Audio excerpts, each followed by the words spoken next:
Teman-teman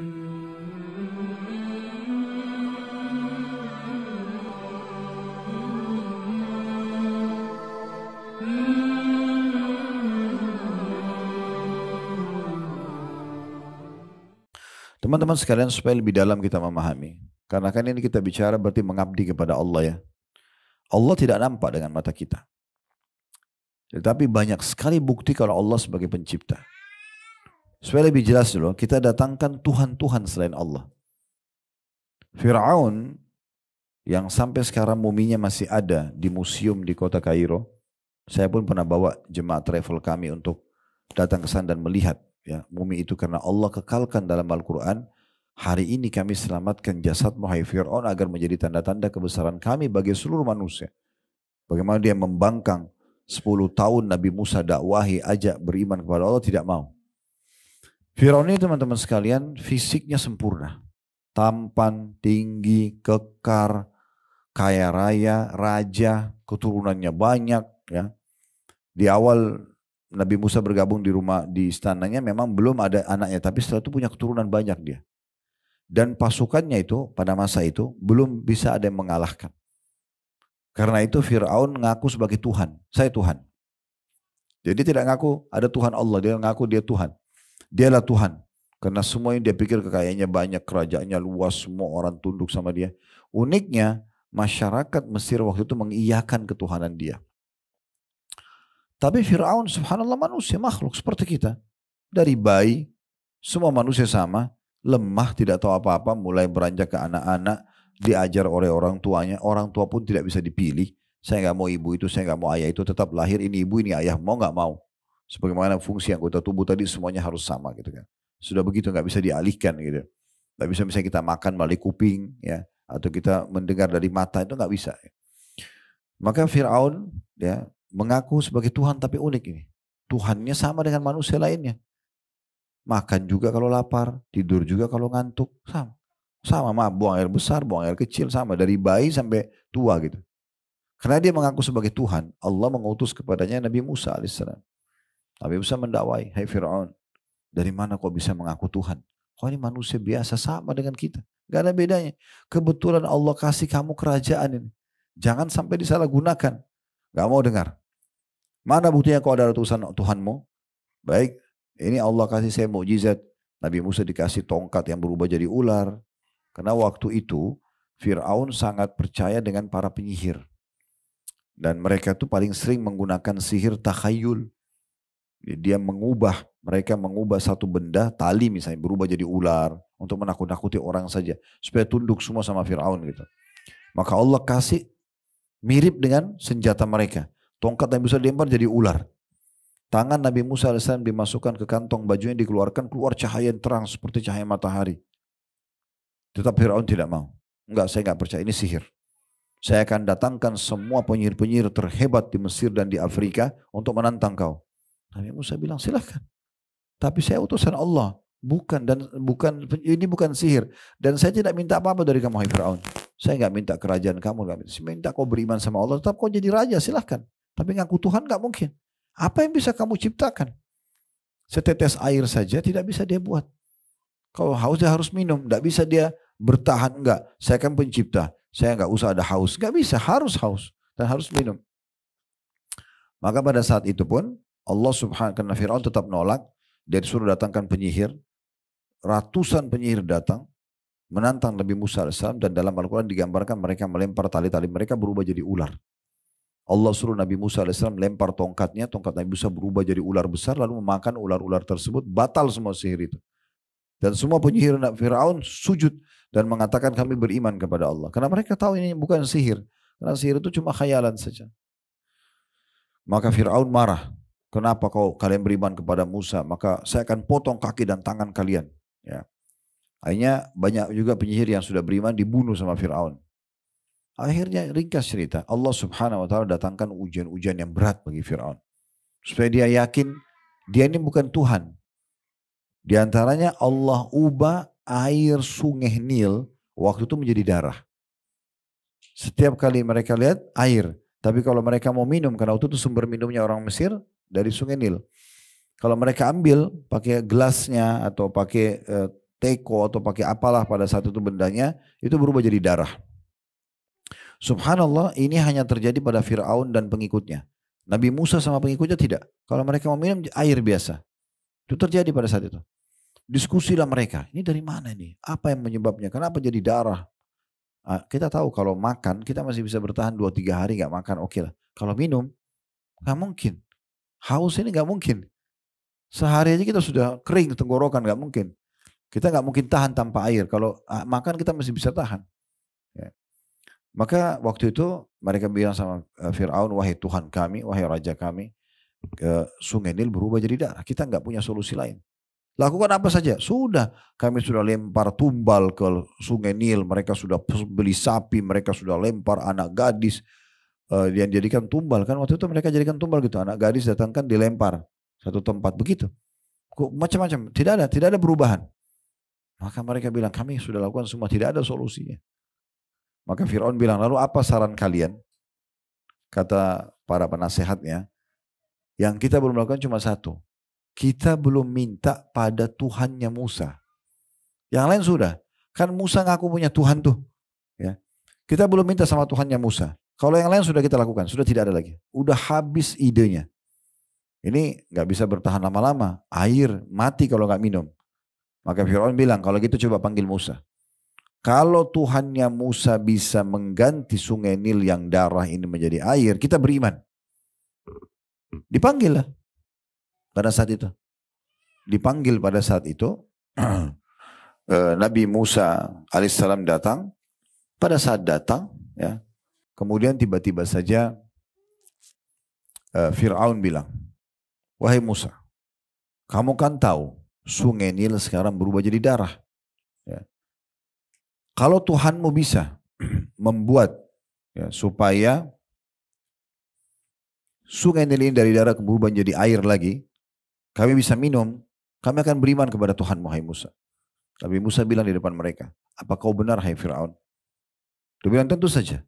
Maka di depan Fir'aun Nabi Musa angkat tangan sambil mengatakan, ya Allah, sebagaimana engkau telah menguji masyarakat Mesir, sungai Nilnya berubah menjadi darah, sehingga mereka tidak bisa minum, ini sebagai peringatan darimu, kembalikanlah ya Allah, menjadi air biasa. Akhirnya setelah berdoa, Fir'aun tes, air diambil berubah jadi air. Supaya tidak mau beriman dia. Dia mengatakan, oh ini berarti permainan sihirnya Musa ini. Musa bilang, bukan. Ini benar-benar saya bukan penyihir. Ini bukan peringatan dari Allah. Nggak mau beriman.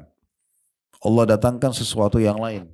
Satu negeri Mesir, Bapak Ibu sekalian. Ini Bapak Ibu bisa baca semua artikel, dengarin ceramah-ceramah ya di media kita tentang masalah bagaimana mukjizat Nabi Musa alaihissalam diantaranya datangnya katak. Satu negeri Mesir datangi katak. Sampai ke ranjang-ranjangnya Fir'aun. Mereka ribut, terganggu dengan suara kodok atau katak itu. Banyak sekali. Fir'aun suruh musnahkan. Dimusnahkan, dibunuh berapa ekor, muncul sekian lebih banyak lagi. Keluar dari Laut Merah dan dari Sungai Nil. Gak bisa. Akhirnya penuhlah negeri mereka dengan itu. Fir'aun bilang, apa yang kalian harus lakukan? Sudah kami lakukan semua, tidak ada solusi. Ini makin banyak kataknya. Maka penasihatnya bilang, kita coba minta lagi sama Tuhannya Musa. Mungkin bisa. Karena penyihir-penyihirnya mereka semua sudah datangkan, tidak ada yang bisa buat apa-apa. Panggil lagi Musa. Musa datang lagi. Fir'aun bilang lagi, hai Musa, kau tahu sekarang negeri kita lagi diserang sama katak begini banyak. Kita tidak tahu dari mana asalnya. Kalau Tuhanmu bisa hilangkan ini, kami akan beriman. Kata Musa, hai Fir'aun, benar gak? Kalau benar saya akan minta kepada Allah sekarang di depan matamu. Tuhanku dan Tuhanmu untuk menghilangkan ini.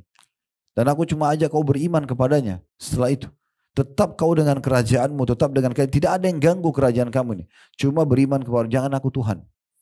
Baiklah. Nabi Musa AS berdoa di depan Fir'aun, ya Allah hilangkanlah kata-kata ini sebagai ujian bagi masyarakat Mesir. Depan mata mereka, kata itu semuanya kayak bersatu ke satu arah menuju ke Laut Merah sama Sungai Nil. Masuk dalam air, hilang semua. Bersih Mesir. Fir'aun mengatakan, oh ini sihirnya Musa. Begitu terus. Terus saja. Satu demi satu semua mukjizat Allah ditolak sama dia. Sampai akhirnya sudah banyak orang yang yakin bahwasanya Musa kan bukan ngaku Tuhan, beda sama Fir'aun. Musa cuma mengajak kepada Tuhannya dia pun tunduk sama Tuhannya. Maka sudah mulai banyak orang beriman, akhirnya Fir'aun jengkel, harus dibunuh nih Musa. Dikejar Musa alaihissalam. Musa manusiawi lari dengan pengikutnya. Sampai tiba di Laut Merah, sudah depan mata dia Laut Merah. Laut Merah itu sekarang ada 4 negara ya, yang mengelilingi, yang dekat Laut Merah. Ada Mesir, ada Saudi, ada Palestina, ada Jordania.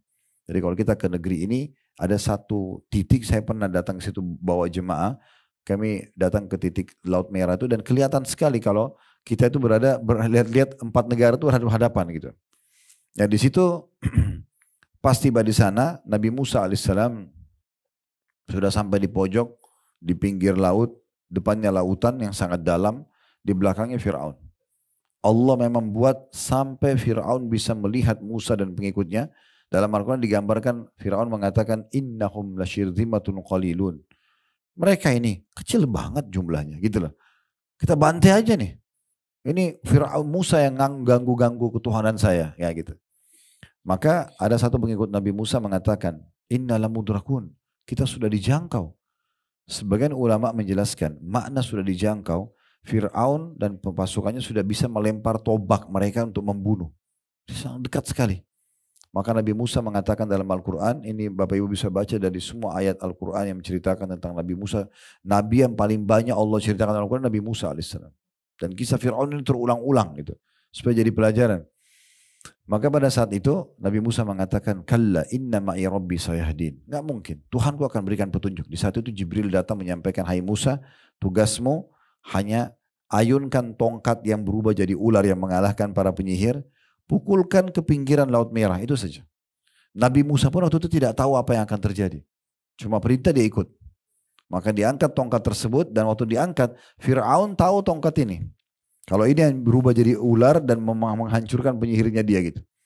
Maka waktu dipukulkan ke pinggiran, Allah menggambarkan maka laut tersebut famfalaka fakana kullu firqin kattaudil azim. Maka air Laut Merah itu tiba-tiba menjadi seperti dinding-dinding yang besar. Kiri dan kanan dan kering sekali dasarnya. Sehingga Bani Israel dan Nabi Musa AS berhasil lolos. Jalan di situ. Fir'aun kata sebagian ulama, andai saja di saat itu dia beriman kepada Allah, Allah perlihatkan tanda-tanda yang sangat besar, air laut itu berdiri seperti dinding gitu. Ya, sampai orang-orang Bani Israel itu lewat itu dia bisa lihat ikan di kanan kirinya. Seperti cermin. Padahal itu air laut yang tadinya memang air laut itu. Maka Fir'aun tidak mau beriman. Dia mengatakan kejar Musa sebelum selamat ke pinggiran sana. Ke seberang. Maka waktu mereka kejar, Allah mudahkan orang-orang beriman lolos. Fir'aun berada di tengah-tengah, Allah tutup. Semua meninggal dunia. Sampai hari ini, baru berapa tahun yang lalu, dan sampai hari ini masih selalu diadakan penelitian di lokasi itu. Mungkin ada penemuan, dan ditemukan itu. Saya kemarin ke museum itu ada kereta yang baru ditemukan, diyakini itu adalah di masanya Ramses sekian, itu Firaun yang tenggelam itu. Ditemukan muminya dia, ya ditemukan banyak sekali peninggalan-peninggalan di situ ya. Tombaknya ini dan segala macam itu dan ditaruh di museum itu. Sangat besar di Kairo itu. Tapi intinya teman-teman sekalian Allah wafatkan dia dan Allah mengatakan al-yawma nunajjika bi banatika litakuna liman khalfaka ayah. Hari ini kami selamatkan badanmu. Badan berarti dari kepala sampai kaki. Semuanya diselamatkan oleh Allah agar menjadi tanda-tanda kebesaran kami bagi orang yang datang kepada sesudahmu. Itu contohnya. Ini manusia mengaku sebagai Tuhan. Dan dia sudah sampai pada level raja, terkaya, tertampan, terus segala-galanya. Tapi Allah jadikan pelajaran. Terbantahkan gitu kan. Di masa Nabi Muhammad SAW, orang-orang Mekah teman-teman sekalian, mereka tahu Ka'bah itu rumahnya Allah. Mereka juga tawaf. Mereka haji mengikuti ajaran Nabi Ibrahim AS. Tapi mereka datangkan patung-patung di sekitar Ka'bah sampai berkumpul di masa Nabi SAW itu 360 patung. Kalau sekarang Ka'bah kita lihat kita luasa tawaf, tidak ada patung. Di masa itu ada patung 360 patung. Dan patung ini masing-masing punya nama, diberikan nama. Dan dipanggil sebagai Tuhan oleh orang-orang Mekah. Makanya mereka dapat julukan musyrikin Mekah. Orang-orang musyriknya Mekah. Musyrik maksudnya apa? Orang yang mempartnerkan Allah dengan makhluk. Mereka berdoa menghadap Ka'bah. Ya Allah bantu kami. Tapi habis itu balik lagi ke patungnya. Wahai Hubal tolong kami. Dia panggil. Wahai Lat, wahai Uzza. Nama-nama Tuhannya dipanggil-panggil sama mereka. Makanya namanya syirik. Allah tidak mau disyirikkan. Allah tidak mau dipartnerkan. Makanya kita selalu bilang, Qul huwallahu ahad, ikrarkan Allah itu Esa, Allahus samad, Allah yang segala hal bergantung padanya, lam yalid walam yulad, tidak ada orang tua, tidak ada anaknya. Allah Esa, walam yakul lahu kufuwan ahad, Allah tidak butuh pada siapapun. Itu konsep dasar 4 ayat surah Al-Ikhlas gitu ya. Dan mereka lakukan itu.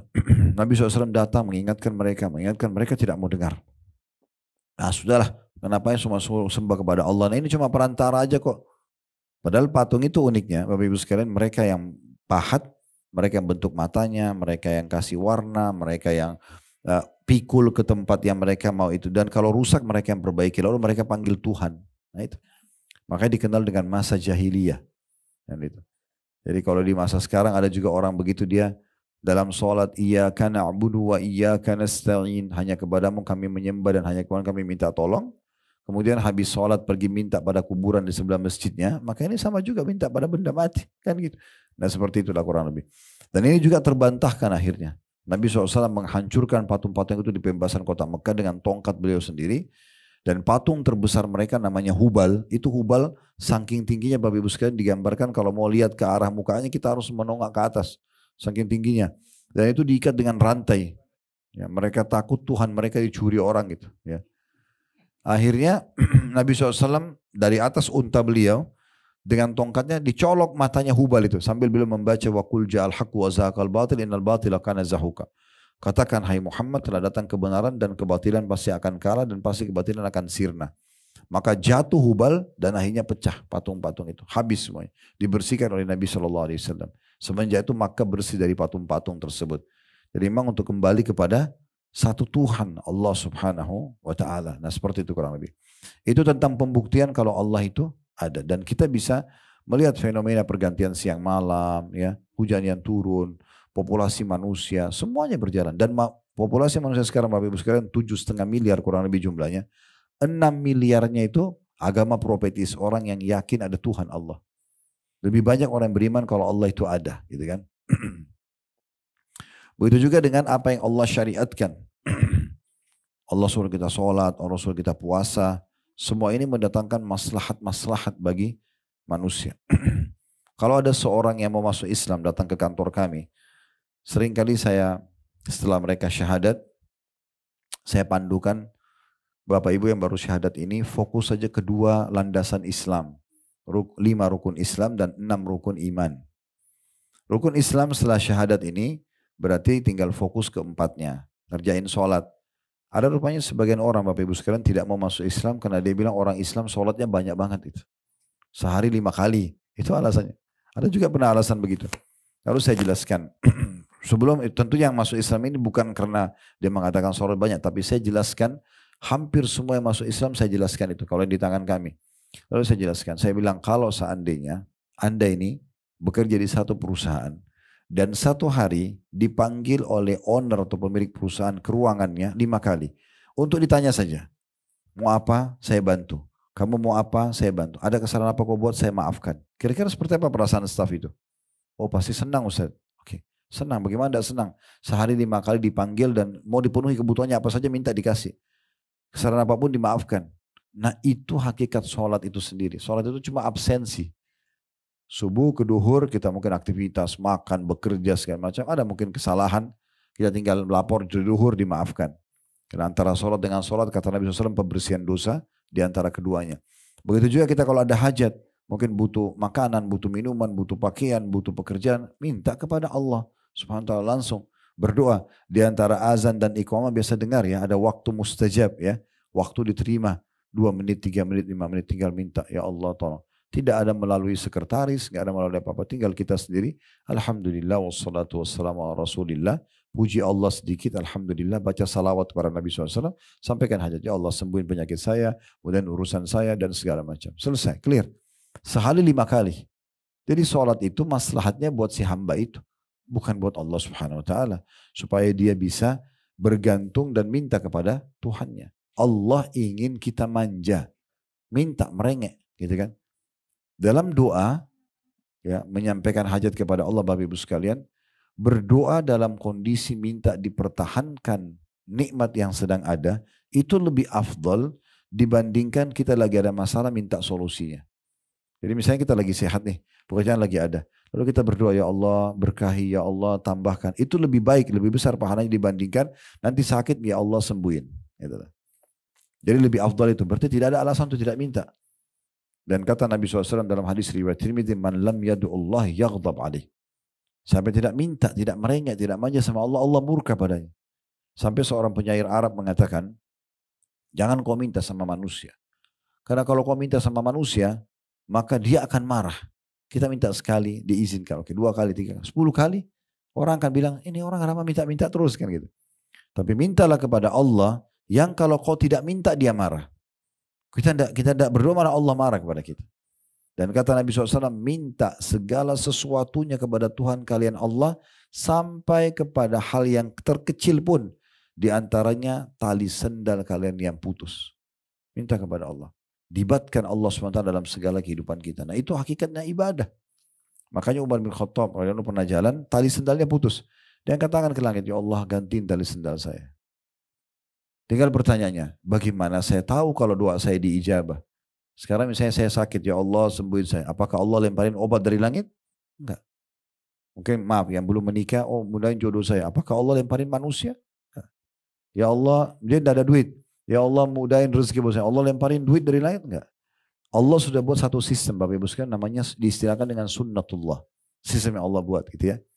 Nah sistem ini nanti kita tidak luput dari situ walaupun kita berdoa sama Allah. Kayak misalnya kita bilang, ya Allah sembuhin saya.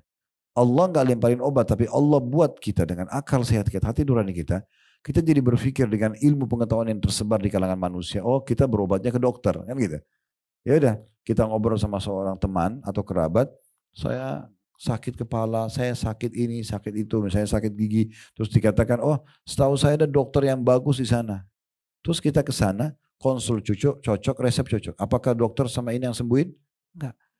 Allah SWT yang sembuhin, makanya semua dokter tulis semoga lekas sembuh. Kan tidak ada dokter resepnya pasti sembuh kan? Kan nggak ada. Contohnya, jadi itu sistem yang Allah sudah buat. Sekarang dia minta rezeki. Tiba-tiba ada teman yang tawarin, tuh perusahaan saya lagi buka pendaftaran. Ada yang tawarin ajak bisnis sama-sama. Itu kan sinyal daripada jawaban doa kita. Atau minta menikah lalu kemudian ada yang tawarin anaknya, ada yang tawarin saudaranya.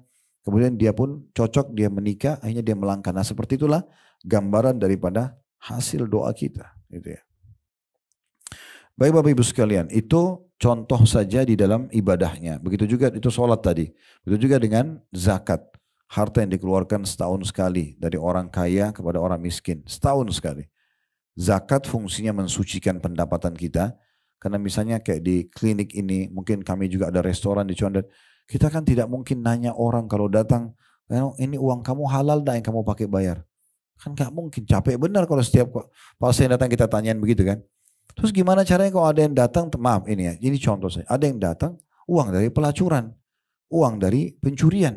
Kita gak mungkin nanya, caranya gimana? Allah datangkan satu sistem nih, keluarin zakat setahun sekali. Zakat itu untuk mensucikan pendapatan. Kita kan tidak tahu. Setahun sekali. Kalau yang setiap hari kita keluarkan untuk menambah namanya sedekah. Beda sedekah sama zakat, beda fungsi. Zakat untuk mensucikan pendapatan. Jadi kalau ada yang bercampur baur yang haram bersih dengan 2,5% itu. Kalau sedekah ini untuk memperbanyak. Makin banyak kita keluarin makin banyak juga datang gitu ya. Nah seperti itu. Itu juga dengan puasa Ramadan. Setahun sekali. Ini masa terapi kesehatan. Bukan penyiksaan itu. Makanya semua orang Islam kalau dia betul dengan keimanan, dia tidak akan terbebani dengan Ramadan kan. 11 bulan Bapak Ibu sekalian kita bebas makan, minum, panas, dingin, asam. Istirahat dong, servis. Itu Ramadan servisnya itu. Servis kesehatan gitu kan. Sebulan kita puasa. Tujuannya untuk itu. Untuk kesehatan sebenarnya. Selain dia ibadah kepada Allah Subhanahu Wa Taala. Makanya kita kalau tiba Idul Fitri, kalau sudah sebulan puasa, kadang-kadang kita bertamu di rumah kerabat, makan sedikit ketupat, sudah kenyang. Karena ususnya sudah kecil lagi. Udah dilatih Ramadan, gitu kan. Untuk kesehatan, nanti 11 bulan dipakai lagi ke depan, puasa lagi, kan gitu. Haji sekali seumur hidup. Bukan dibebankan. Kalau mampu, silakan sekali seumur hidup. Yang kedua, yang ketiga itu sudah sunnah. Tapi yang wajibnya cuma sekali. Jadi ringan sekali. Saking ringannya ibadah kepada Allah dan melaksanakan Islam ini. Pernah ada satu orang di masa Nabi Muhammad SAW, Bapak Ibu sekalian. Orang ini masih non-Muslim, belum masuk Islam. Dia datang ke masjid Nabi lalu dia bilang begini, siapa Muhammad di antara kalian? Kata Nabi Muhammad SAW, saya. Waktu itu Nabi kebetulan muttaki itu kaki beliau lagi ngelonjor, terus siku kanannya ditaruh di tanah, lagi ngobrol santai dengan sahabat. Terus orang itu mengatakan, saya ingin bertanya, apakah boleh? Kata Nabi SAW, silahkan. Orang itu bilang begini, siapa yang meninggikan langit? Langit begini nih, di atas kepala kita ini siapa? Nabi SAW jawab dengan tenang dan yakin, Allah. Siapa yang menghamparkan bumi? Sampai seperti ini. Bisa dicocok tanami, bisa dibangun di atasnya, bisa diambil hasilnya. Ini siapa yang buat? Nabi jawab, Allah. Terus dia bilang lagi, siapa yang tancapin gunung-gunung di atasnya, sehingga bumi ini tidak goyang sana sini, stabil gitu. Maka kata Nabi SAW, Allah. Orang ini lalu mengucapkan kata para ulama, teman-teman sekalian. Nabi SAW lagi santai, tiba-tiba duduk serius. Karena pertanyaan luar biasa. Orang ini bilang, saya tanya kepada anda wahai Muhammad, atas nama Allah yang meninggikan langit, yang menghamparkan bumi, yang menancapkan gunung-gunung. Apakah Allah yang mengutus anda kepada kami? Maka Nabi SAW lagi duduk santai, duduk langsung. Ini serius nih pertanyaannya. Benar gak ini ada utusan Allah nih? Ada yang saya mau tanya setelahnya. Maka kata Nabi SAW sambil duduk, iya. Orang itu bilang lagi, saya tanya kepada anda atas nama Allah yang meninggikan langit, menghamparkan bumi, menancapkan gunung-gunung. Apakah Allah menyuruh anda menyampaikan kepada kami agar kami sholat 5 waktu? Ini aja, subuh, duhur, asar, maghrib, isya. Gak disebutin sholat-sholat sunnahnya, ini sholat wajibnya aja. Karena kalau wajib ini dikerjakan sudah selamat sebenarnya. Sunnah itu tambahannya kan gitu. Sholat duha, sholat malam, tahiyat masjid, wudu, ini semua tambahan. Sholat wajib ini 5 waktu. Satu sholatnya maksimal 10 menit. Subuh 10 menit, duhur, asar, maghrib, isya. Kalau dikali berarti 50 menit. Kita masih punya 23 jam plus 10 menit. Waktu untuk yang lainnya gitu ya. Maka apakah Allah yang mengutus anda untuk itu? Menyampaikan kepada kami. Kata Nabi SAW, iya. Baik, saya tanya lagi atas nama Allah yang meninggikan langit, menghamparkan bumi, menancapkan gunung-gunung. Apakah Allah yang perintahkan kepada anda untuk menyampaikan kepada kami agar orang kaya kami mengeluarkan hartanya kepada orang miskin kami? Zakat. Kata Nabi SAW, iya. Saya tanya lagi atas nama Allah yang meninggikan langit, menghamparkan bumi, menancapkan gunung-gunung. Apakah Allah memerintahkan anda untuk menyampaikan kepada kami agar kami puasa Ramadan sebulan penuh dalam setahun sekali? Kata Nabi SAW, iya. Saya tanya lagi atas nama Allah yang meninggikan langit, menghamparkan bumi, menancapkan gunung-gunung. Apakah Allah memerintahkan anda untuk menyampaikan kepada kami agar kami haji ke Baitullah di Mekah sekali seumur hidup? Kata Nabi SAW, iya. Orang itu bilang apa? Apa yang saya dapatkan kalau saya kerjakan itu? Ini rukun Islam tadi. Apa yang saya dapat? Kata Nabi SAW, kau akan masuk surga. Orang itu langsung bilang, asyhadu an la ilaha illallah wa anna Muhammad Rasul. Masuk Islam dia. Syahadat. Lalu dia bilang, ya Rasulullah, saya tidak akan tambah dan kurangi. Itu aja saya fokus dah. Sudah syahadat nih, saya tinggal sholat 5 waktu. Nanti setahun sekali saya zakat kalau saya punya harta. Setahun sekali saya puasa Ramadan. Sekali seumur hidup saya pergi haji. Itu aja. Kan janjinya masuk surga. Lalu dia bilang, saya tidak akan tambah dan kurangi. Orang itu pergi. Apa kata Nabi SAW kepada yang sedang hadir? Siapa yang mau lihat penghuni surga, lihat orang ini. Itu aja Islam. Gak ada sesuatu yang berat. Apanya yang berat? Untuk beriman kepada Allah, ringan semuanya gitu kan. Sholat sekali, tadi 5 kali sehari dan waktunya berbisa-bisa. Maksimal. 10 menit satu sholat itu sudah lama itu. Ya gak? Apalagi kita orang Indonesia, Masya Allah. Ya.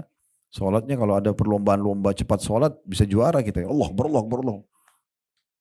Bukan semuanya. Jangan dipotong lagi ceramah saya ini. Tapi kan ada kita lihat itu ya. Jadi kalau kita sholat subuh 2 rakaat, 2 menit, 3 menit selesai. Cepat banget sebenarnya selesai. Anggaplah yang khusyuk ini 10 menit kan itu.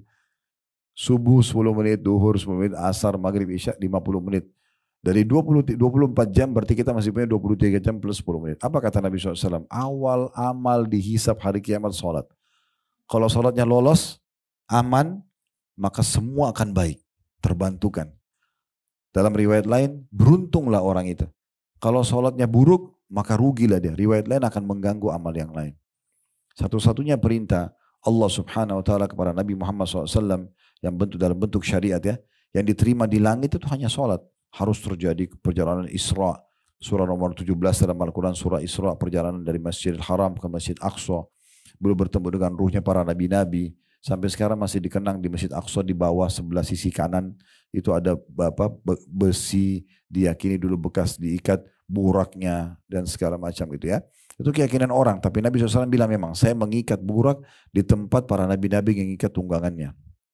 Kemudian Mi'raj ke langit, langit pertama, kedua, ketiga sampai menerima langit ketujuh, setelah itu menerima perintah sholat, balik lagi ke bumi, itu hanya untuk menerima perintah sholat. Yang lain semuanya zakat, puasa, jihad, semua diterima di bumi. Itu saking pentingnya masalah itu, kan gitu. Jadi Islam itu ringan sekali sebenarnya, ringan.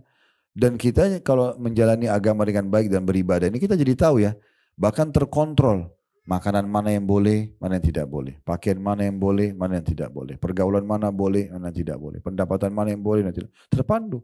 Dan subhanallah terbukti lagi secara ilmiah Bapak Ibu sekalian. Semua yang halal itu baik-baik semuanya. Semua yang haram itu buruk-buruk. Ya. Coba Allah perintahkan apa kita? Jujur, amanah, tanggung jawab, bakti sama orang tua, baik sama kerabat, ya, bersedekah. Kan baik-baik semua itu. Lalu dijanji pahala sangat besar. Dapat ini, dapat ini, dapat ini. Semua yang buruk-buruk itu. Bohong, menipu, menggibah, memfitnah, memukul. Semua dilarang. Dan ada ancamannya berat. Orang kalau ikutin agama ini dan beribadah dengan benar. Itu jadi orang yang baik pasti. Gak mungkin tidak. Karena semua yang baik-baik diperintahkan. Yang dilarang semuanya buruk-buruk. Plus lagi Bapak Ibu sekalian. Kalau dipertemukan antara yang halal sama yang haram. Kita akan temukan yang halal ini jauh lebih banyak. Ya. Ini sering saya kasih contoh di pengajian. Contoh misalnya, tubuh kita kan butuh protein hewani ya. Untuk otot, mungkin tidak asing buat kita kalau kita baca secara ilmiah. Berarti kita butuh daging. Kalau seandainya Allah Subhanahu wa Ta'ala sebagai pencipta menciptakan kita butuh protein hewani, tapi semua hewan diharamkan, mungkin wajar orang melanggar kan gitu. Kita butuh tubuh kita. Tapi subhanallah di saat Allah haramkan babi, ini babi ya, gak boleh. Ini wujudnya babi itu. Ada fotonya, ada videonya, kita tahu. Semua orang tahu bentuknya babi seperti apa. Ini namanya dalam bahasa Indonesia, namanya dalam bahasa Arab, namanya dalam bahasa Inggris. Semua orang tahu itu. Ini gak boleh ya. Tapi kan karena tubuh kita butuh protein hewani, Allah ganti. Perhatikan Allah haramkan satu ini, Allah ganti apa? Sapi, kambing, ayam, kelinci. Semua hewan air halal. Berarti kan yang halal lebih banyak kan gitu. Kenapa harus sentuh yang haram? Ini sebagai bentuk ujian saja sebenarnya. Kan gitu. Belum lagi dibuktikan secara ilmiah banyaknya mudarat di babi itu. Kalau ada yang tanya, kalau gitu Ustaz kenapa Allah ciptakan? Supaya nanti Bapak Ibu gak hilang lagi sama Allah di hari kiamat saat dibangkitkan. Ya Allah, engkau haramkan babi, saya tidak tahu mukanya babi itu gimana. Nah ini loh babi. Bahasa Indonesianya ini, oh jangan dimakan ya. Terbukti ilmiah itu bahaya. Ada cacing pita, ada ini, ada segala macam. Kan gitu. Contoh. Allah menciptakan kita ini untuk berpopulasi. Harus berkembang biak manusia kan? Tidak mungkin tidak. Kalau enggak maka manusia berhenti di generasi tertentu. Populasi. Allah mengatakan yazra'ukum fi. Allah ciptakan kita untuk kita berkembang biak. Ya gitu. Hewan-hewan juga sama. Sampai nanti lahir manusia terakhir. Caranya sudah Allah buat sistemnya. Laki-laki punya sperma, perempuan punya sel telur. Terjadi interaksi biologis, bertemu dua-duanya. Kalau Allah izinkan baru jadi manusia. Kalau tidak berarti gagal kehamilannya. Dan segala macam sistem yang rumit. Yang kita tahu kalau kita pelajari secara ilmiah itu lebih dalam lagi. Tidak semua orang juga bisa tiba-tiba hamil. Tapi itu terjadi. Nah sekarang kalau memang kita populasinya seperti itu. Berarti harus ada pendongkrak, pendorong supaya kita sini laki-laki mau menuangkan spermanya. Yang perempuan mau nerima itu hamil 9 bulan bawa-bawa anaknya itu kan repot sekali. Kita bawa ya tas kita aja, kalau kita bawa tas misalnya, terus kita bawa tas itu masuk kamar mandi, pergi jalan, tidak pernah, tidur pun kita bawa, mungkin repot sekali. Dan itu bagaimana perempuan dengan bawa, itu kalau bukan ada satu pendorong, gak mungkin dia mau. Allah buat syahwat, ada keinginan, ada rasa suka dengan lawan jenis. Dan Allah ajarkan caranya. Ada yang boleh namanya nikah, ada yang tidak boleh namanya zina. Kalau seandainya Allah kasih kita syahwat, harus ada populasi manusia. Allah nggak ajarkan caranya dengan pernikahan, maka mungkin wajar orang berzina semua. Tapi ini nggak diajarin caranya. Zina sama nikah bedanya hanya kalimat akad kan. Kita bicara sederhananya saja. Si walinya perempuan mengatakan sama mempelai calon anak mantunya, saya nikahkan kamu sama anak perempuan saya Fulana binti Fulana dengan mas kawin ini. Si laki-laki bilang saya terima nikahnya, sudah sah, selesai. Kurang dari 5 menit kalimat itu, ada 2 saksi, ada mahar, biasanya perangkat alat sholat, sedikit berapa gram emas misalnya, apa saja yang dipilih disepakati, udah selesai. Terus mereka boleh berhubungan biologis. Bahkan dalam Islam dianjurkan punya keturunan, silakan gitu kan. Berarti kan kita dikasih solusinya, bukan tidak dikasih solusinya, ada gitu. Minuman keras tidak boleh, jangan minum khamr, memabukkan. Kalau narkotika, minuman keras, beralkohol, gantinya banyak tuh. Tubuh kita kan butuh cairan. Ada air, ada madu, ada sirup, ada air putih, banyak gantinya. Ada madu. Kenapa harus yang haram kan gitu. Nah, dengan melihat dan melirik juga syariat Allah SWT, kita jadi faham ini ada kebenaran sih. Semua terpandu dengan baik. Seorang muslim itu sangat terpandu dengan baik. Gitu.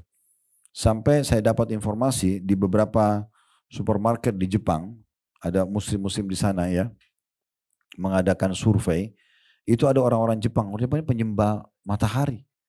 Tuhannya mereka tuh dianggap kaisarnya anak dewa matahari lah apalah, keyakinan yang luar biasa.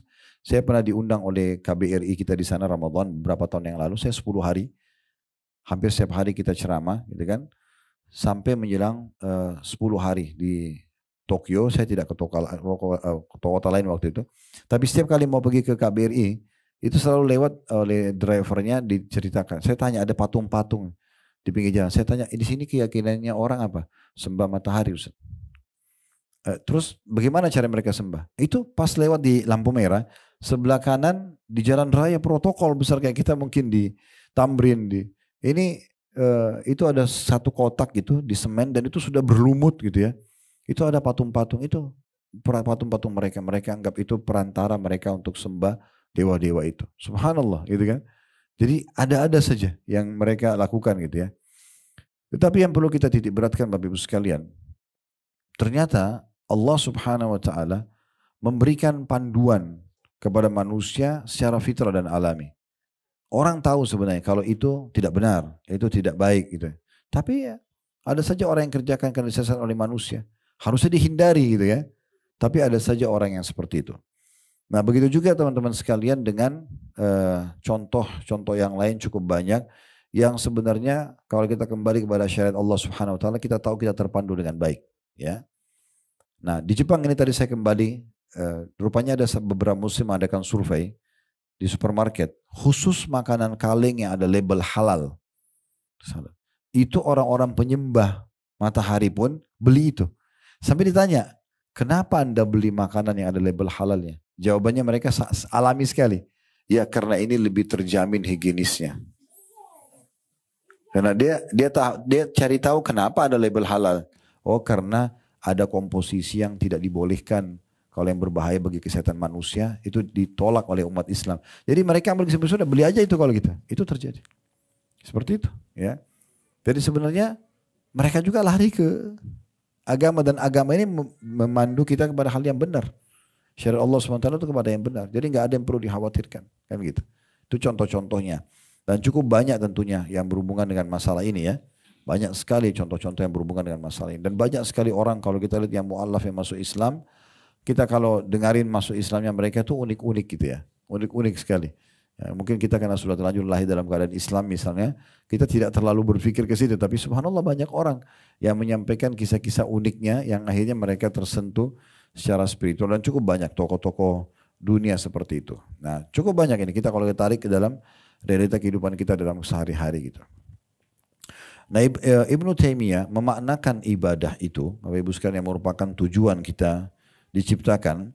Beliau mengatakan itu mengandung ya, mengenal, mencintai dan tunduk kepada Allah dan juga kita cinta dan ridho terhadap keputusannya. Ya.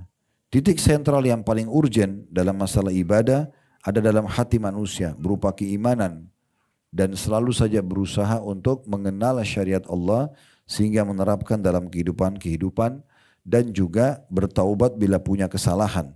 Dan dengan adanya pemikiran seperti ini, maka seseorang itu merasa punya Tuhan, dia tahu mana yang harus dia kerjakan dan bagaimana kalau dia berbuat salah untuk dia kembali.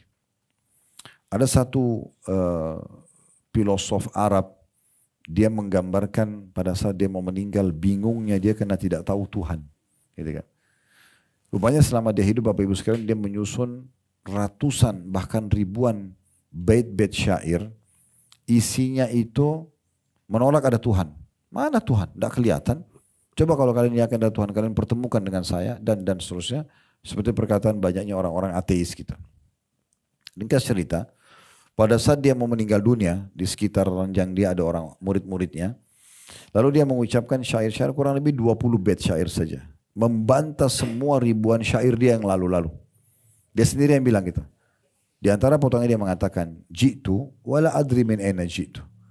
Saya lahir di muka bumi ini, tapi saya terus bertanya, dari mana asal saya? Kalau dari ibu sama ayah saya di mana? Ayah ibunya lagi. Ayah ibunya lagi sama mana? Ada lagi. Siapa yang pertama ini? Manusia pertama siapa? Dan kalaupun ada manusia pertama, siapa yang ciptakan manusia pertama itu? Dia bertanya sendiri nih. Di ranjang kematian setelah dia membantah adanya Tuhan. Terus dia mengatakan, fawajadtu amami tariq. Saya temukan pada saat saya hidup, ada sebuah sistem. Ya. Masyaitu syi'tu dzalika am abait. Saya harus ikuti sistem itu, saya mau atau enggak mau.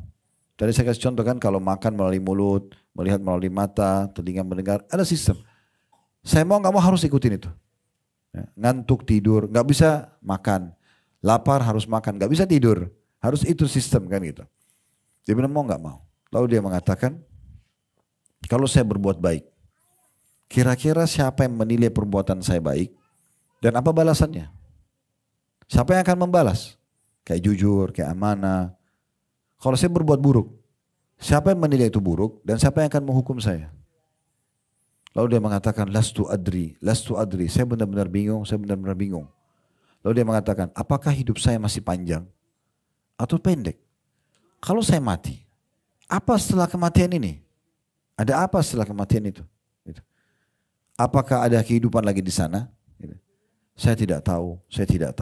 Kemudian dia tutup terakhir syairnya, dia mengatakan, apakah teka-teki ini ada yang punya jawabannya atau tidak?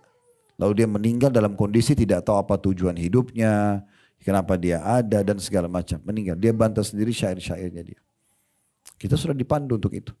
Tinggal kita menjalankan perintah Allah Subhanahu wa taala, kita nikmati yang dihalalkan, meninggalkan yang haram, maka kita akan sesuai dengan real tujuan kita diciptakan, Bapak Ibu sekalian. Nah, dari sini kita ambil juga sebuah kesimpulan penting teman-teman sekalian, bahwasanya kalau ada orang ya yang justru memilih selain tujuan daripada dia diciptakan ini, berarti pasti akan beda jalannya. Saya akan tutup dengan ini rasionalnya. Di muka bumi ini ada dua jalan, tidak ada jalan yang ketiga. Ini dipandu dalam agama Islam. Satu jalan yang benar, satu jalan yang salah. Jalan yang benar jalannya Allah, yang tadi sudah panjang lebar kita jelaskan ya. Allah menjanjikan bagi orang yang beriman dan patuh itu adalah surga. Surga ini subhanallah biar orang belum pernah masuk. Kalau ditanya mau masuk surga enggak? Padahal sudah pernah lihat belum? Bagaimana bisa langsung mau gitu kan? Karena memang fitrahnya alaminya orang tahu surga itu balasan baik. Apalagi kalau baca. Saya sudah angkat di YouTube, ada di playlist YouTube kami. Itu ada 33 bab, 30 bab tentang surga saya sudah bahas. Pintu gerbangnya, tanahnya, istanahnya, pohon-pohonnya, pelayan-pelayannya, pakaiannya, dipan-dipannya semua terinci disampaikan dari Al-Quran dan hadis Nabi SAW. Juga ada 33 bab khusus neraka dengan segala macam jenis siksaannya gitu. Ya. Jadi sebenarnya secara fitrah alami orang tahu. Intinya jalan pertama jalannya Allah, ujungnya akan ke surga nanti. Juru bicaranya Allah itu para nabi-nabi. Itulah sebabnya nabi-nabi diutus. Di antaranya kita imani Nabi Muhammad SAW. Penyambung lidah para nabi-nabi adalah para ulama dan da'i. Bapak Ibu kalau ketemu sama mereka ini, di antaranya kita duduk majelis ilmu begini ya, kita akan dipandu kepada ajaran para nabi, dan ini jalannya Allah, ujungnya surga. Jujurlah, amanahlah, tanggung jawablah, Bapak Ibu dapat ini nanti masuk surga. Nah gitu kan. Jalan kedua dan tidak ada jalan ketiga, ini jalan yang salah. Pernah dengar iblis ya? Iblis adalah golongan yang jahat dari jin. Jin itu Bapak Ibu sekalian mirip sama kita manusia ya. Ada 3 golongan. Ada jin yang beriman sama dengan manusia beriman. Tapi ini jin beriman sama manusia beriman sudah saling tahu. Tidak ada interaksi di antara mereka. Makanya Allah buat jin tidak kelihatan ya. Jadi gak usah kita berteman sama mereka, gak usah nikah sama mereka, gak usah jual beli sama mereka. Mereka punya alam itu ada. Sebagaimana kita manusia ada, jin juga ada ya. Mereka juga ada pasarnya, ada jihadnya, ada perang, ada seperti kita manusia, cuma kita tidak nampak. Itu dua sisi. Orang beriman. Ada juga jin yang fasik. Jin fasik ini jin yang masih banyak buat dosa, walaupun dia muslim. Seperti di alam manusia juga ada kan? Ada manusia fasik. Dia sholat tapi dia masih zina. Dia sholat tapi dia masih masih ada dosanya. Namanya fasik. Yang ketiga, jin kafir. Di manusia juga ada yang kafir. Nah, di alam jin ini, yang fasik sama kafir namanya syaitan. Namanya syaitan. Jadi semua syaitan pasti jin, tidak semua jin itu syaitan. Bisa difahami nih ya? Harusnya connect, karena sebentar mungkin mau makan siang ini. Jadi di alam jin itu Bapak Ibu sekalian ada dakwah, ada jihad, ada segala macam. Seperti kita ya. Tapi kita nggak nampak. Nah itu penting. Nah pemimpin syaitan, jin yang menyimpang nih, itu iblis. Allah gambarkan dalam Al-Quran bagaimana dia membangkang tidak mau sujud kepada Adam. Allah laknat dia, diturunkan, dia akan dimasukkan dalam neraka. Nah, dia janji dia akan sesatkan anak Adam. Itu sudah diceritakan panjang lebar, sudah dibeberkan sama kita. Awal cerita manusia sampai nanti ujungnya surga dan neraka sudah rinci semuanya. Sudah terbuka, terbapar lebar depan mata kita. Yang jelas Bapak Ibu sekalian, iblis ini punya juru bicara. Kalau ikuti dia neraka ini. Neraka dengan segala macam sisaan. Tadi saya bilang kalau Bapak Ibu lihat di playlist YouTube kami, di Halid Bersama Official ada 33 bab saya bahas tentang neraka. Panjang lebar. Jadi siksaannya, orang zina begini, orang riba begitu, orang bohong begini, mencuri begitu, macam-macam. Yang jelas itu sudah disampaikan semuanya. Nah, orang kalau ikut iblis ke neraka. Nah, iblis ini juru bicaranya dukun, peramal, penyamun, penyihir dan ahli maksiat. Kita kalau berteman sama mereka dibawa ke jalan iblis ke neraka. Tidak ada jalan ketiga. Kita tentuin dari sekarang, kan gitu. Nah, ini renungan hidupnya Bapak Ibu sekalian. Jadi bagaimana kita memahami kita ada di sini buka bumi karena ada tujuan utama. Jangan keluar dari real tujuan utama itu sehingga akhirnya kita dapat panduan hidup selama di dunia dan juga di akhirat kita dapat balasan yang terbaik. Dan jangan sampai sesat ini salah jalan dengan jalan iblis akhirnya menuju ke jalan-jalan yang keliru dan diajak untuk maksiat kepada Allah Subhanahu wa taala. Terlebih lagi tadi saya bilang sebagai penutup juga, semua yang Allah perintahkan dan Allah ajarkan benar, bagus. Dan yang diajak selain daripada itu yang dilarang buruk. Maka iblis mengajak kita pada yang buruk. Kita sudah tahu itu bohong gak baik. Kalau dibohongi orang gak enak. Kita juga bohongi orang kita gak dipercaya. Kan gitu. Allah perintahkan kita jujur misalnya. Dan gitu. Kita pelit orang gak suka. Kita dermawan orang suka. Jadi Allah sudah buat seperti itu sistemnya. Sehingga kita tinggal melalui saja. Bahagianya seorang muslim karena sudah tahu semuanya itu diberikan bocorannya. Sampai kalau kita mau masuk surga tertinggi pun nanti di akhirat bisa disampaikan caranya.